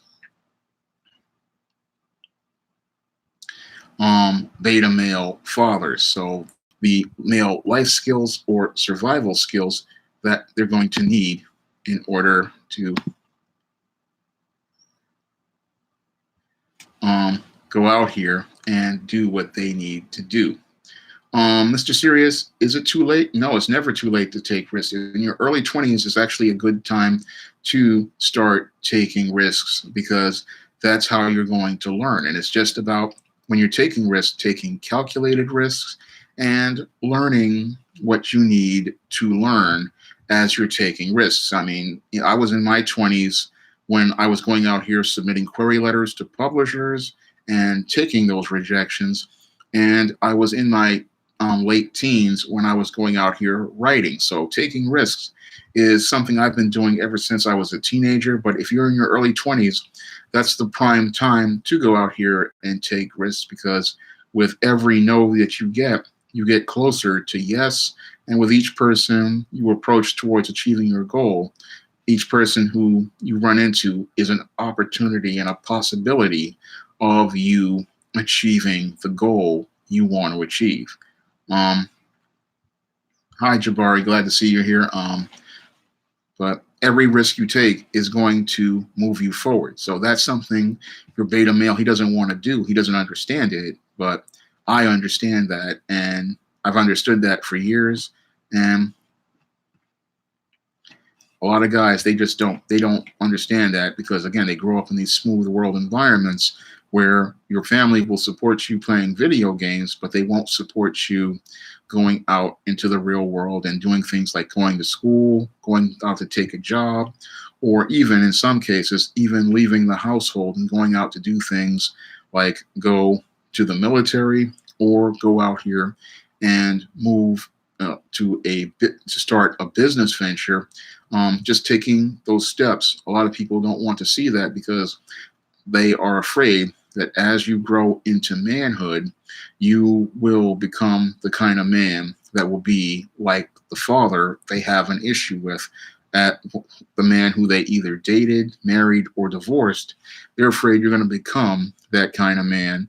But what they don't understand is you're going to become a man, and how you become a man is by going out here and doing the things that men do. That's how you grow into manhood. And That's how you come out of that arrested development into adult development, and that's how you become someone who can actually be more of a help to your parents, because as you become your own man with your own place, your own business, you can actually care for them and give back to them instead of being a drain on them and being stuck up under them. And that's something codependent people don't understand, is that when a man becomes interdependent, he can share what he has built with his family, and he can take what his family has built and make it into something more prosperous. So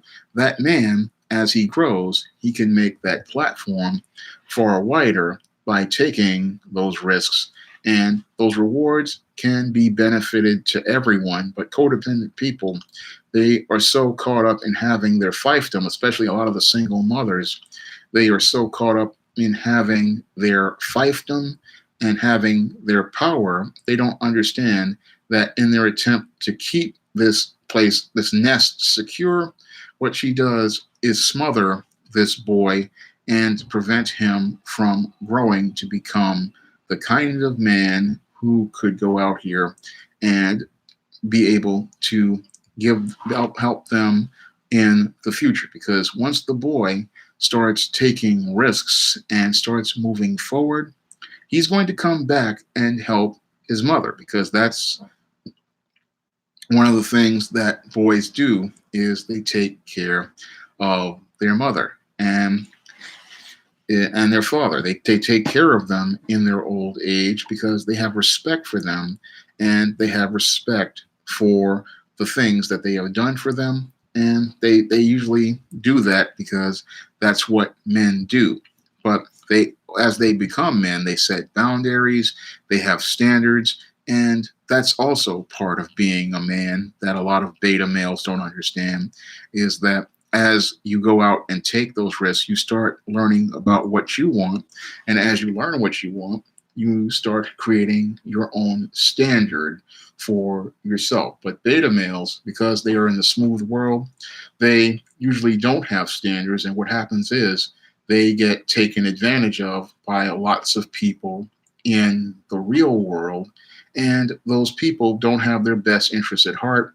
And because they never got any training, what happens is people who they trust the wrong people, just like the females who they're their mothers, their mothers trusted the wrong people, and they start trusting the wrong people who are just as predatory as the man they were out here, the mother was out here with. He runs into the female version of that man, the same type of predator, because he has not developed the thick skin, nor has he developed the critical thinking skills or awareness to identify a predator by things like her body language, or to listen to the things that she said. This is all part of the seasoning and conditioning a man gets in the real world.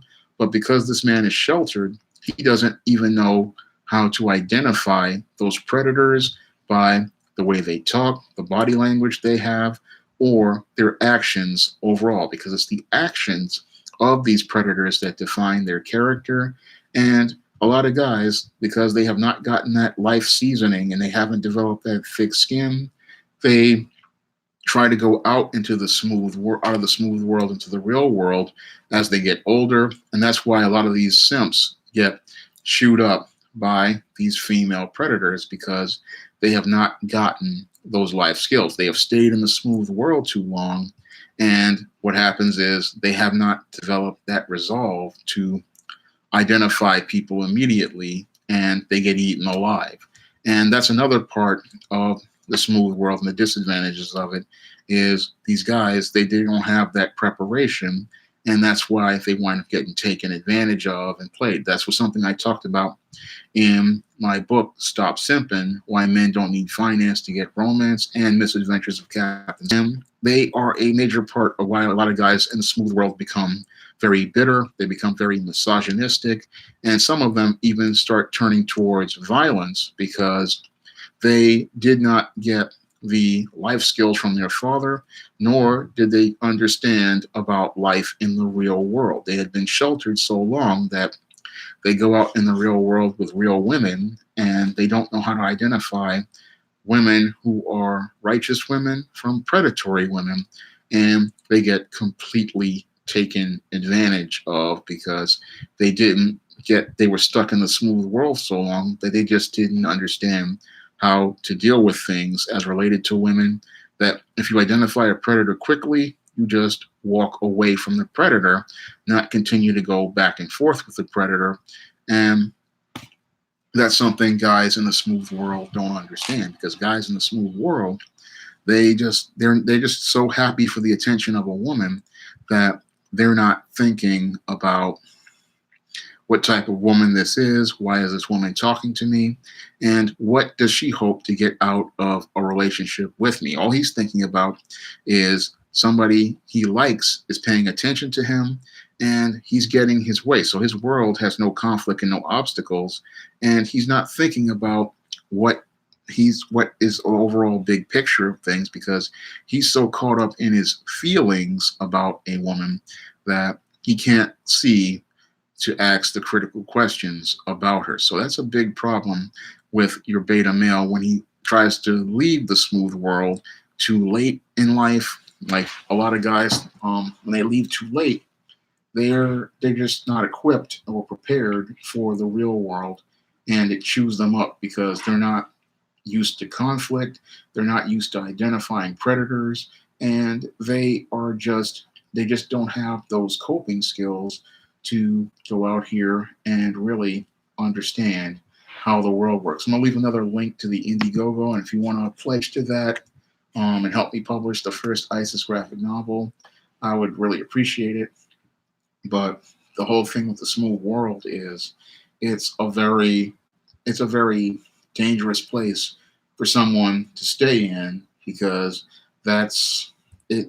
It's like a cocoon, and it just shelters you to the point where you don't know how to deal with the real world. And we see that happening a lot with a lot of these beta males who become these mass shooters. A lot of these guys, like your Adam Lanzas and your Elliot Rogers, they lived in cocoons for too long. And when they had to deal with the harshness of the real world, this them fall completely apart. And they got so frustrated and angry because they ran into obstacles they were never used to, that they simmered and boiled in anger for years in frustration before they eventually exploded in rage and then wanted to go out here and murder people. And that was all because their parents went out here and created this smooth world for them. And then they had to go out here and deal with real things. For example, your Elliot Roger, he said he always wanted to have sex, but the big problem with Elliot Roger is he didn't know how to relate to people. He didn't know how to have social interactions with people. He didn't know how to have relationships with people. And he didn't understand that people in real life, you're going to have to deal with a lot of rejection in order to get to the women who actually want to have relationships with him. He wanted to have sex because he thought it was social currency, but he didn't understand that sex is not social currency.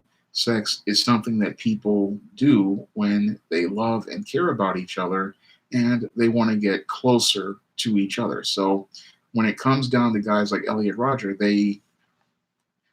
whenever they have to confront the real world, they get so angry that they start to get violent and they want to participate in this extreme violence. But your beta males, they'll participate in a spectrum of violent behaviors, and those behaviors can vary from individual to individual. And usually you start to see the beta male anger whenever they start to see another man go out here and accomplish things in his life. Like you see when these beta males see another man on a job, or they see him getting promotions, or they see him even doing things like putting on nice clothes, nice shoes, or getting a new car, or moving to a new place. What will happen is that beta male will go out here and start simmering and boiling in anger, because he'll see that man making progress, not understanding that man is doing what a man is supposed to do. What that man is doing is he's doing what he's supposed to do, but this guy does beta male. He doesn't know how to do that, and he doesn't have the confidence to go out here and do it himself. So he wants to get angry at that man for doing those things, and he wants to go out here and hurt that man for just being a man. And that's what's wrong with him, not the other person. He'll sit there and get angry at that man for going out here and buying designer clothes because he has the confidence, and he'll go out here because he wants to take risks and go for the jobs that he wants to go for and accomplish what he wants to accomplish. He'll get mad at that man, but he won't take that look in himself and say what he wants to do. I'm sorry you have to go, Emil, but I understand that you have class, and that's really important because that's going to take you forward. I'm glad that you came to the stream. Really appreciate you being here, but thank you for coming. But he gets mad at these other men, and that's not what men do.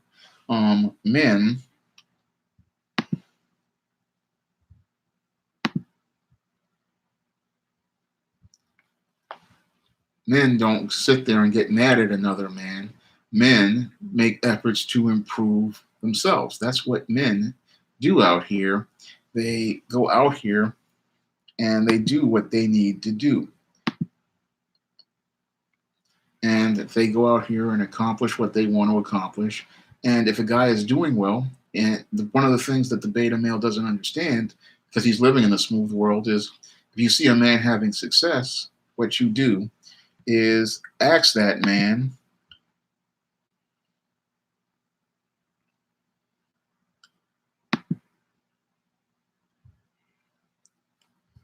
and maybe he will give you some advice that will help you do things. So that's the things you want to do.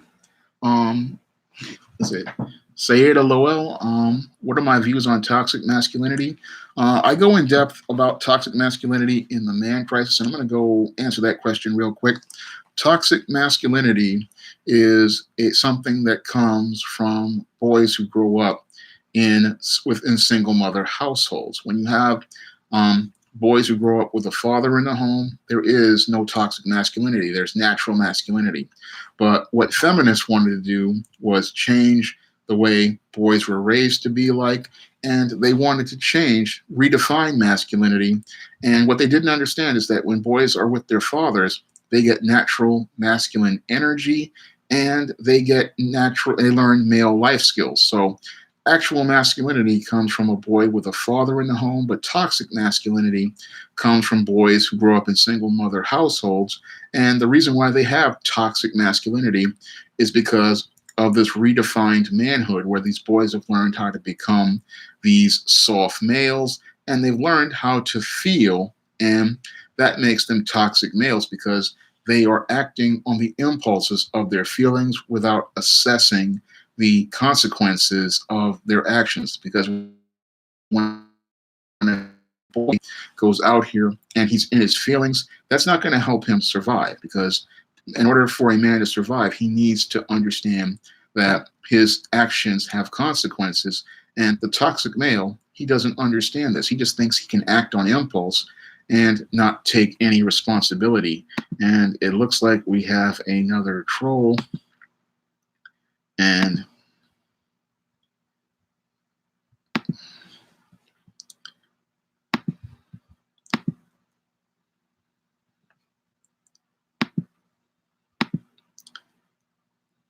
but that's what toxic masculinity is. Toxic masculinity does not come from men with fathers. It comes from these homes with these beta males. And it comes from these homes with these single mothers and these single mother households, because these boys get feminine energy, and that's what makes them toxic males. And the toxic male is so filled with anger and so filled with rage that everybody thinks that that's actual masculinity, but toxic masculinity comes from women. But what the irony is that the feminists want to make you think that actual masculinity and And that's not the case at all, because what they want to do is deflect from them, the single mothers and the feminists who created the toxic male, by saying actual masculinity is toxic masculinity, when in actuality, toxic masculinity comes from feminists and single mothers and the soft male they socially engineered over the last 50 years. Smokey, I did hear about that man who was in Florida who killed a man because he didn't pay for the girlfriend's meal. I want to make a video on that.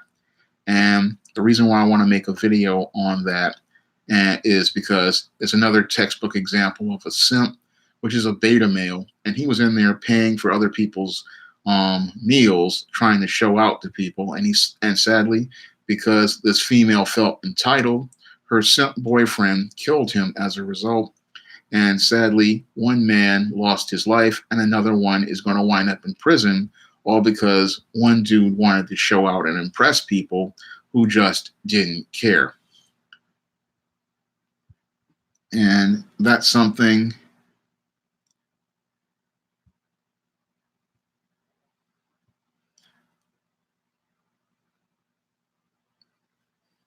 that people have to understand. That's what I want to do a video on that one, because when it comes down to that case, I see another textbook example of the beta males I talk about in The Man Crisis and the dysfunctional behavior I talk about in my book, Stop Simping. So I saw a video on it where I go in depth on it, but I have heard of it, but I just haven't had time to go into it because I've been going into other videos and I've been doing other live streams. And I want to do a video on that one because that's another textbook example of the dysfunctional behavior that these beta males in crisis participate in. Because the first one, he's trying to impress people who don't care. And the other one is just getting emotional. And that's something that really needs to be addressed, because when it comes down to a lot of these males, they don't understand how their behavior hurts them. Hey, Luciano, glad to see you here. I'm about to wrap it up in about 7 minutes. I've been talking about the man crisis and the smooth world in this stream, and I've been talking about how the smooth world is not a place that a man wants to be in, because in the smooth world, there are no problems, no conflicts, and no obstacles.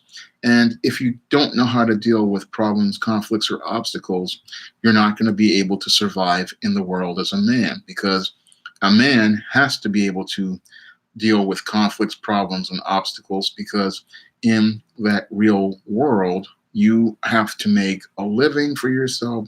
And part of your survival skills is dealing with conflicts, problems, and obstacles, and being able to overcome those conflicts, problems, and obstacles, because with each conflict, problem, and obstacle you overcome, you take one more step towards success. Rapper 10,000 asks, are there ways for a person to shatter a person's smooth world? Well, it's very easy for anybody to shatter a person's smooth world. Like, for example, when I was working at City College, the professor who ran the library, his smooth world got shattered when the lady who retired left and I came into his workspace. And because he saw a man entering his workspace, this made him extremely upset, because he was used to doing things a certain way. And what I represented was change to him. So all it takes for a person's smooth world to shatter is for them to experience any sort of reality, just like your Elliot Rodger and your other mass shooters. Just any sort of person who represents change, or them having to deal with change, can shatter their smooth world, and it can really make them so upset that they get violent, because they're not used to change, and what they want to do is get that world back to being smooth. But the whole thing is, the real world is not smooth. We have to deal with change every day, and some of those changes are painful, and some of those changes, while they are painful, they can become positive for you, because those changes are going to help you make that progress in your life that help you move your life forward. But these guys, they don't want to experience any pain. They want to continue getting to pleasure, not understanding that the real world, there aren't that many pleasures. It's just a lot of hard work. And they don't want to do that because they don't want to go out here and deal with that pain. But the real world is pain. And that's the only way you can grow, is to have that pain. But these guys, they've been sheltered so long, they don't understand that concept that in order to get success, you have to fail. And the person who gets to success is the one who continues to persevere in the face of failure. As they learn from their mistakes, they take those steps that had take them further down the road to success.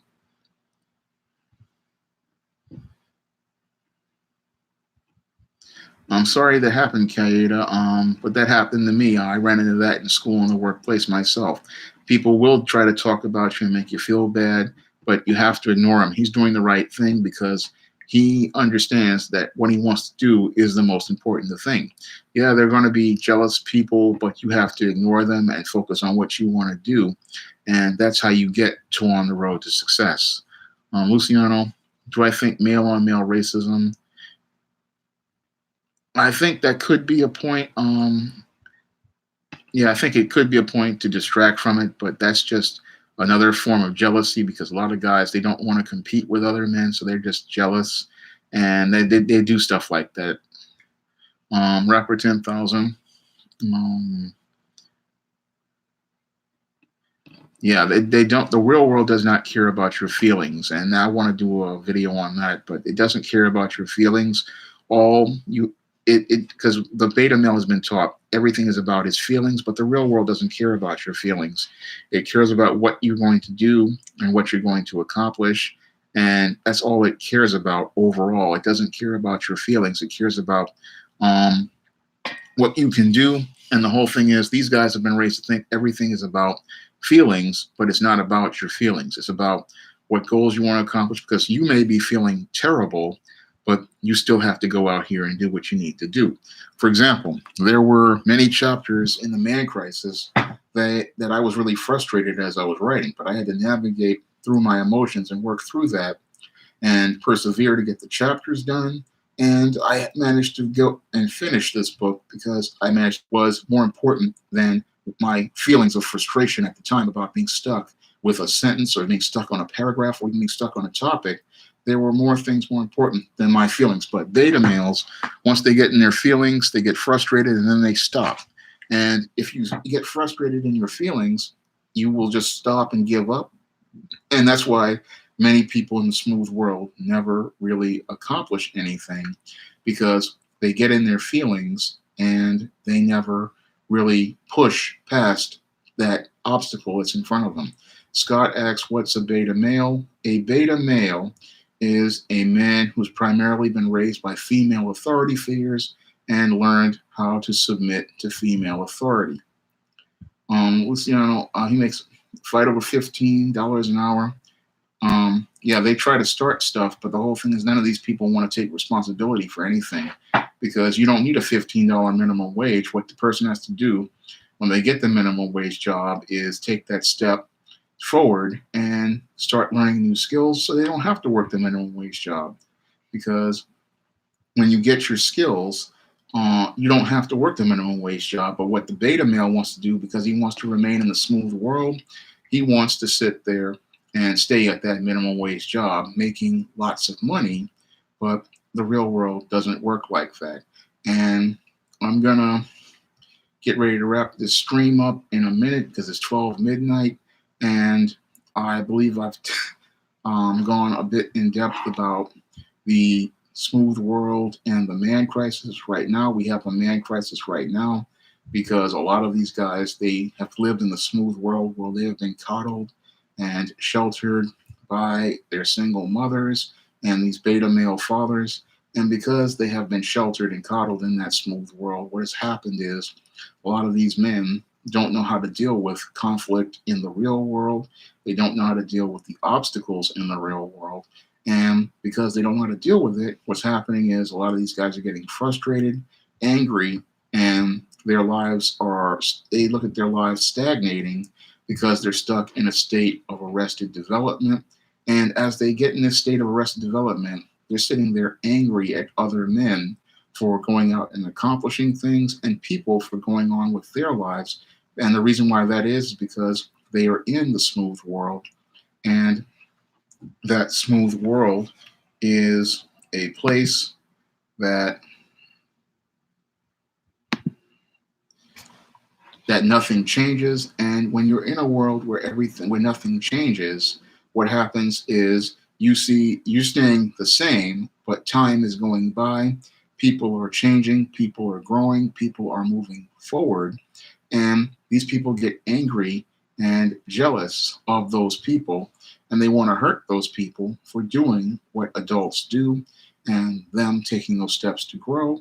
So they get angry about that. And what happens is that's why we have in a spectrum of violent behaviors against those people who want to go out here and get success. And that's something that is leading to a lot of these guys participating in the violence, like mass shootings. And that's what's leading to a lot of these guys going out here and participating in this dysfunctional behavior. Gun laws don't stop beta males, because when it comes down to the beta male, he will be violent, whether it's a gun, a knife, or his bare hands, because what's making him go out to murder that person is his motive. And his motive for hurting people is because his smooth world is being disrupted and he has to deal with the real world. So what will stop a beta male is a man showing him the real world and that he has to deal with the hardships of the real world. And that's how you stop him. Not gun laws. It takes a father in the home and it takes men in the community to stop a beta male, because the only way a man learns how to become a man is with the help of fathers and men in the community who teach him the male life skills he needs and the male survival skills he needs.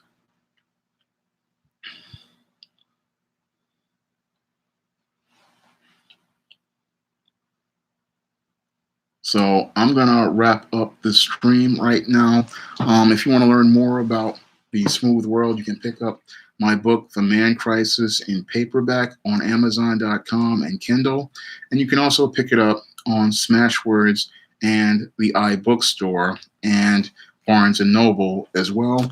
And you can pick up the 2019 books of the SJS Direct Catalog, Isis All That Glitters, which is now available in paperback and Kindle, and Unlimited, and Esteem Goddess of. You can pick both of these books up on Amazon.com, and if you do, I would really appreciate it and the support you give me from buying those books. And I thank everybody for being a part of the stream. Thank you all for coming to attend the stream, and I'm hoping to do another stream next week. But I'm hoping you guys will go out and pick up The Man Crisis and the books of the 2019 catalog, because I really would appreciate it. Thank you all for coming to the stream, and I'm going to wrap it up right now.